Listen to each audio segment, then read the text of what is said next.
I've been needing a place to put my earrings. But anyway, you can go on their website. I'll have the link and everything in the description. And you can use my code STRAWBERRYCAT 25 for $25 off your order if you are interested in getting yourself a bouquet like this.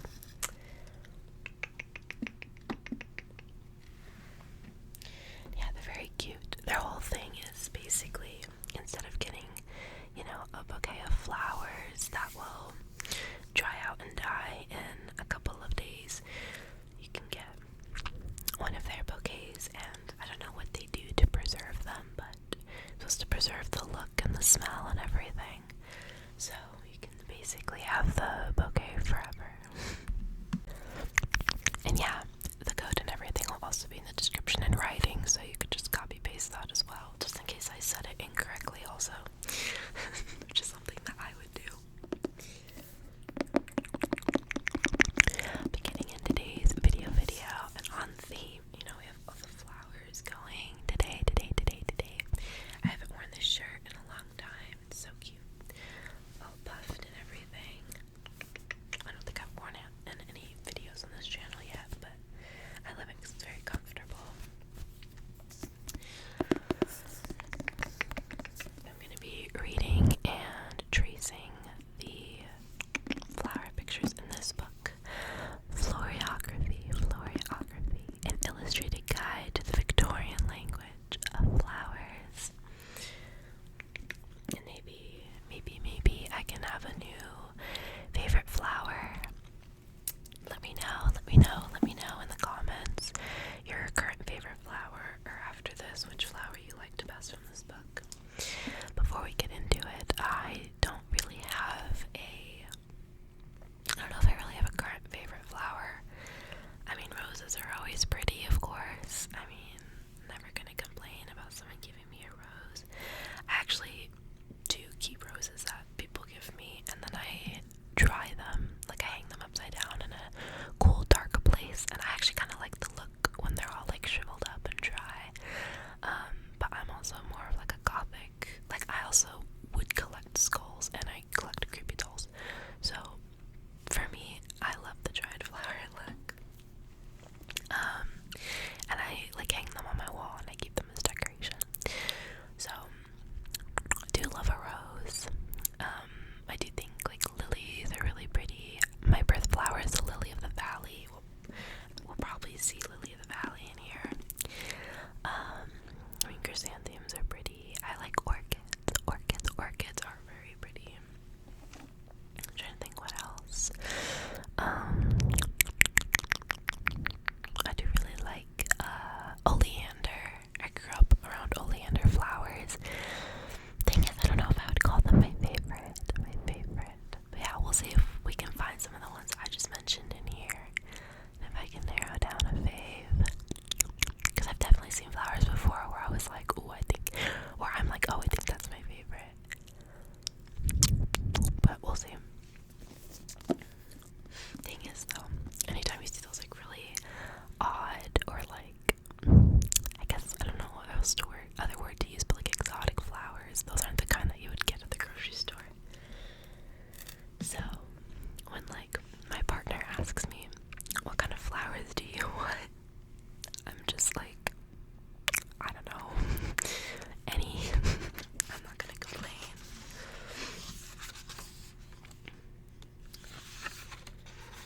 So yeah, the first part is the introduction, then there's flowers, and then there's this section of bouquets. I actually didn't know that. I might check out this bouquet section first. Actually, let's take a look. This section for bouquets. Oh no, the light is too bright. I might have to. There we go. Bouquets.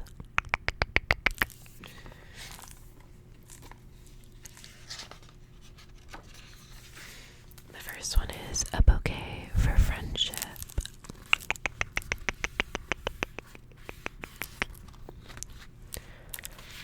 Very pretty. Assemble this bouquet for a best friend as a celebration of your friendship, to brighten their day or to let them know they're on your mind. Combine the following fastened with a teal chiffon ribbon specifically. It says zinnia for everlasting friendship, apple blossom for preference, pansy for a friend you think of often, and eucalyptus for protection and to strengthen the bond of friendship so it may last throughout the years. That just reminds me that I also love cherry blossoms. I have a little crystal cherry blossom bonsai tree looking thing that I bought, and then I also have the Lego that I showed before, the Lego cherry blossoms. I think those are very pretty. Here's a bouquet for courting. It says this is perfect to share with a new love, to thrill them, or to solidify your exclusivity. Blush roses for a blossoming romance, cornflower for hope and love, sweet William for gallantry, and honeysuckle for devoted affection. Honeysuckle sounds pretty. I don't know if it's one of the most aesthetically pleasing ones. I think blush roses are very aesthetically pleasing. A bouquet for marriage. Oh, this one has a little white ribbon on it too. I forgot that they tell you. The previous one they said a silky red ribbon. Apparently the ribbon matters also. But this one says red roses for true love, ivy for fidelity, myrtle for hope and love and marriage, and dahlia for commitment and eternal love.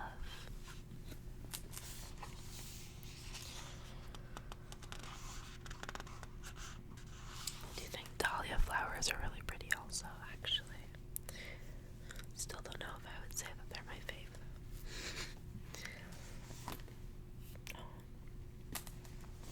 A bouquet for sympathy. This has chrysanthemum for condolences, marigold for grief, lily of the valley to show better days are ahead, cypress for mourning, and mint for consolation.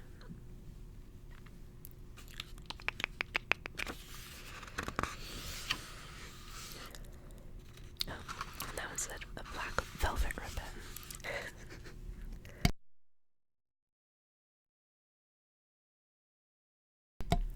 Now this one is a bouquet for regret and sorrow. I'm assuming that's if you wrong someone. Maybe.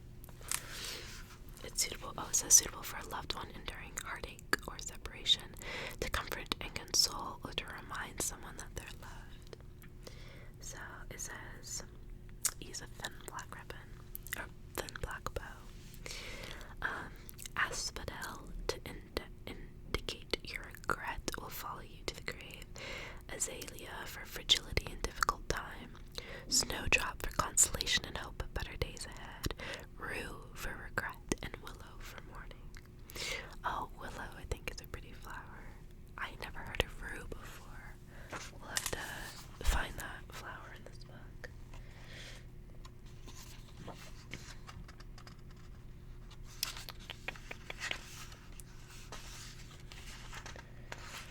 Let's see.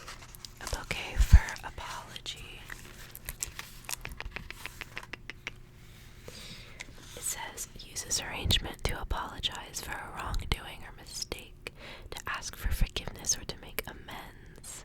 Hyacinth to ask for forgiveness, bluebell for humility, peony for bashfulness, and olive branch to ask for peace. And it said to fasten this with a blue cloth ribbon. That's very cute. I actually really like the blue flowers as well. I think those ones are really pretty. Here's a bouquet for forgotten obligations. Sounds like one that I need. It says, assemble this arrangement to apologize for missing an important celebration or for forgetting a social engagement. Again, sounds like one that I would need. Fasten it with green garland. It says columbine for foolishness, rue for regret, anemone for forsaken love, forget me not to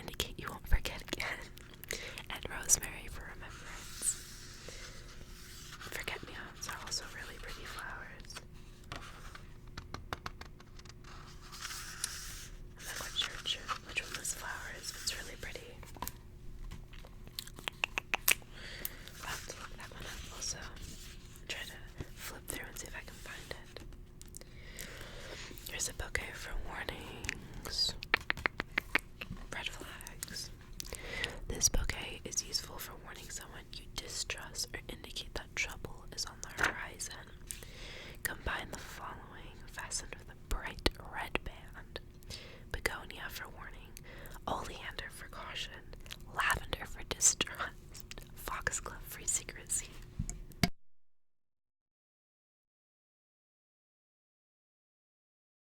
I wasn't expecting lavender for distrust, to be honest. I thought that was a really sweet flower. I guess the oleander, I can't see. Oleander is very poisonous, so that one could make sense to me. It's the pink ones, I believe, which is really pretty. I actually really like this bouquet. I wouldn't be mad about receiving this bouquet if I didn't know what it meant, apparently. A bouquet for better ends, I'm assuming funerals. Yeah, find a lasting remember of a departure from a friendship or relationship that's ended. I guess you could also do it if, like, you broke up and then you want to give each other one last bouquet. Petunias for anger and resentment. Hey, I like petunias. I just bought a black petunia plant recently. I don't know why I said it like that. I just wanted to be clear that I didn't just buy like a bouquet of flowers. I bought them like the plant itself. It just so happens to also be flowering black petunias. Datura for deceitful charms. I've never heard of that one before. Tansy for hostility. Thistle for misanthropy. Yeah. And wormwood for bitterness. Okay, but this, I mean, no, these are petunias. These ones are very pretty. Those look like lilies. I don't think they are. Are those the datura or the tansies? I don't think it's thistle. I think these are thistle. Gonna again have to look that one up. A bouquet for new beginnings. This one's very pretty. I see lilac for first love, baby's breath for purity and innocence. I do love baby's breath. Wheat for riches, daisy for innocence and childhood purity, and crocus for youthful glee. That's to celebrate a new addition to someone's life or a new venture. Makes a beautiful housewarming gift. Oh, yellow tassel. That's cute, so I'm assuming you could do it for like a baby shower or maybe a wedding or, yeah, like I said, a housewarming gift. Alright, that was all the bouquets. Now we're just gonna peruse through. There's too many flowers in here to do all of them, but we'll do, I don't know.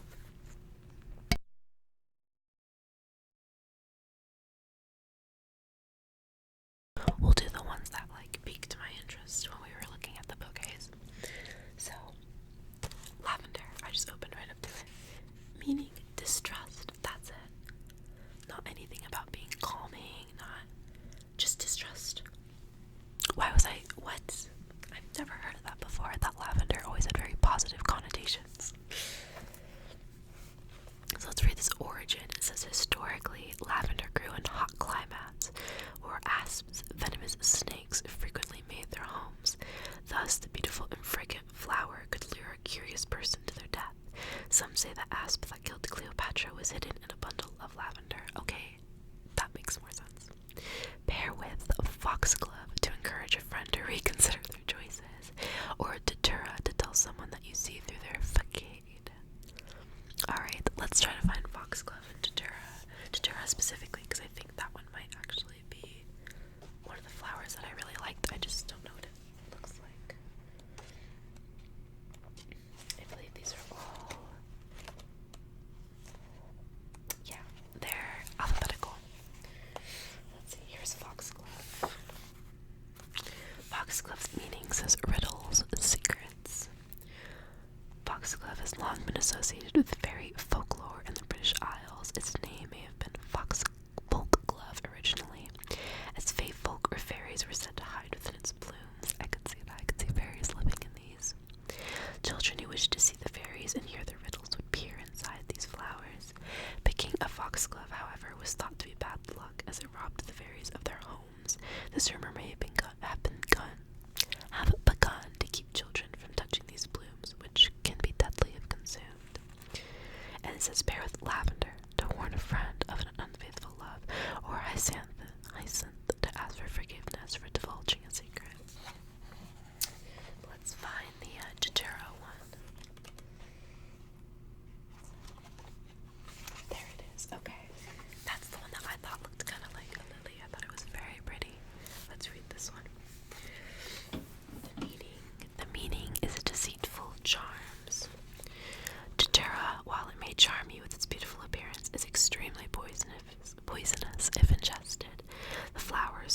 known as devil's trumpets, are said to have been used in early European witchcraft as an ingredient in the ointment that allowed witches to fly on their broomsticks. Pair with wormwood for a spurned lover, or thistle for a friend going through a breakup. Okay, this is actually really pretty. I really like this flower. And I really like the name Datura. I would name a daughter that, to be honest. Let's see, I'm curious if there's Dahlia. Yeah, there is Dahlia. I feel like Datura and Dahlia would be really pretty names for twins. Dahlia's meanings are eternal love and commitment. The dahlia flower is often called the Queen Anne of the autumn garden because it blooms for an extended period of time, living well into the fall months. Frequently used in wedding bouquets during the Victorian era, the flowers symbolize longevity and commitment. Pair with tulip for a newly engaged couple, or myrtle to show love and devotion. Alright, let's see. Daffodils, cypress, crocus, cowslip, cornflower, columbine is actually, this one's really pretty. I don't think it was one of the ones I was looking at earlier. Maybe. This is kind of like one of the ones that I pointed out earlier in one of the bouquets. Maybe. This one says the meaning is foolishness. Columbina was the name of a reoccurring character in the Commedia dell'arte of early modern Italy. A mistress of the jester, or fool, harlequin, Columbina was known for her loud and gossipy nature. The Columbine's love of the fool, of her own readiness to make a fool of herself and others. The unusually shaped bloom of the columbine also resembles a court jester's hat. Oh, I guess it does. Bear with asphodel. Did I say that right? Sorry, my roommate came back. Love her. I'm gonna finish the sentence though. It's paired with asphodel. I don't think I'm saying this flower name right. Asphodel. To ask for forgiveness for an imprudent mistake, or protea to show you're working to make a big change and correct past mistakes. Alright, I found the asphodelius. I think it's like asphodel. I'm assuming it's supposed to be like an F pronunciation for the PH. But it says its meaning is my regrets follow you to the grave. In Greek mythology, asphodels grew in the underworld and were consumed by the dead. Homer's Odyssey shaped the idea of asphodel as a flower of regret, referring to the asphodel meadows as a section of the underworld where neither good nor evil souls resided, a type of ghostly purgatory. Pair with cypress or marigold to indicate mourning and despair, or rosemary to indicate eternal remembrance. That's really pretty. I actually do like this flower.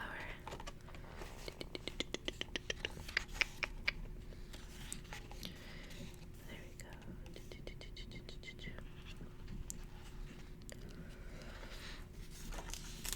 Let's see.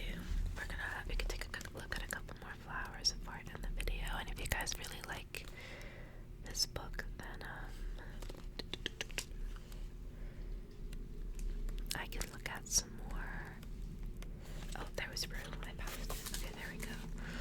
There's Rue, meaning regret. The origin, while the English word Rue, meaning regret, and this plant's common name are etymologically unrelated, the Victorians still used the bitter-smelling Ruta gravilians to indicate regret. I don't know what flower name that is. Most often, Rue was sent not to express regret on the part of the sender, but as a warning or threat, as in you'll regret what you've done. Pair with hyacinth to ask for forgiveness, or willow and chrysanthemum as a gift for a friend experiencing loss. What the hell is that? I'm assuming that's a plane, but I can't tell. I don't know. It's not super pretty, but I like the meaning of it. I don't mean that as a diss to anyone who thinks it's pretty. I'm just not a huge fan of yellow. There's rosemary. rosemary isn't like a very big flower. I feel like it's more known as like an herb and like the things it's used for more than it being a flower. Let's see. Cute. There's the Queen Anne's lace. Reminds me of baby's breath. Its meaning is sanctuary. The lacy fronds of Queen Anne's lace fold together in a shield or nest-like shape, providing sanctuary and protection for their inhabitants. It's often called a bird's nest for this reason.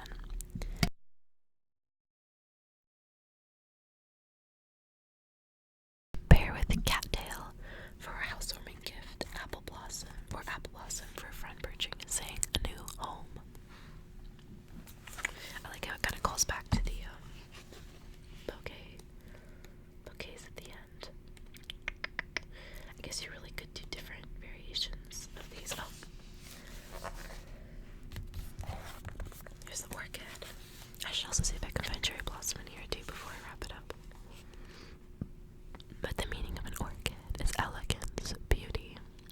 The orchid's colorful, delicate, and shapely petals easily evoke elegance and beauty. The flower became an exotic luxury during the Victorian era when only the wealthy could afford the expensive bloom. Pair with camellia for a friend you miss, or magnolia as a gift for someone you admire. I think orchids are gorgeous. I love them.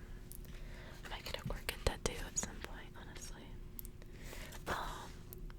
Orange blossoms are darling. They're really cute. I do definitely love the smell of them. Also, what was it? One of the strawberry shortcake's friends is named Orange Blossom, right? Oh, here's oleander. Let's read about oleander really quick too. I like how I'm like, oh, let's read about this one. The meaning is caution. Victorians assigned the meanings of caution to the oleander, perhaps because the plant is poisonous, but also because of its association with the Greek cautionary myth of Hero and Leander. The two were in love, and although they lived on opposite sides of the Hellespont Sea, Leander swam across it every night to visit Hero. One night during a violent storm, Leander died while trying to swim to his love in the rough waters. When Hero saw Leander's body washed ashore, she called out, oh Leander, and drowned herself to be with him in death. That makes a lot of sense. Oh, Leander. Pair with azalea to warn someone they're about to make a poor choice, or a sunflower to caution a friend against a bad investment.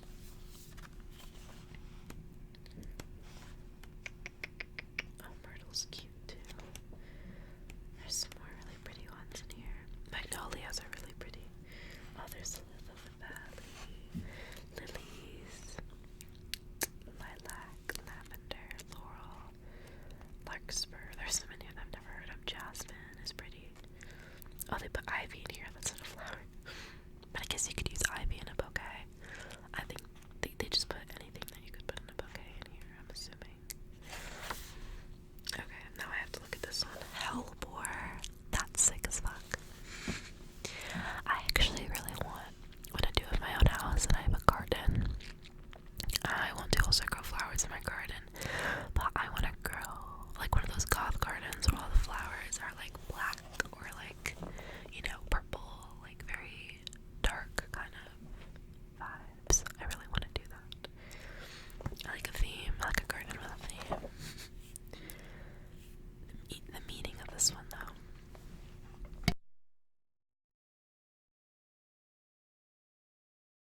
We shall overcome scandal and slander. Despite its reputation as a poisonous plant, hellebore has been used for medicinal purposes. In Greek myth, the healer Melampus is said to have cured madness by administering hellebore, and herbalists throughout ancient times and into the Middle Ages used hellebore to treat various ailments. The carious plant, which bloomed at the very end of winter just before spring, was thought to have magical powers and was at times associated with witchcraft. Pair with begonia to warn of future challenges, edelweiss for courage in the face of what's to come, and clover for hope and good luck.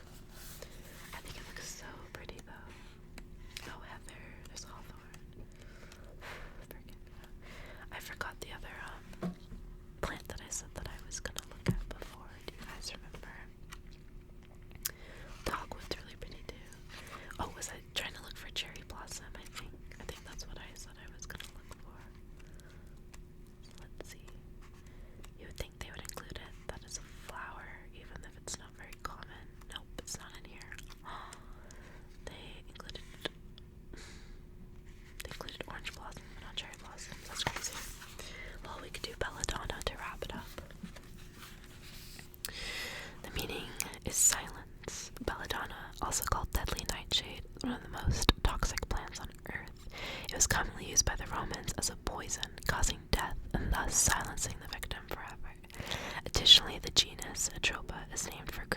is Atropos, the oldest of the three fates. It was known for cutting the thread of life, ending the lives of mortals.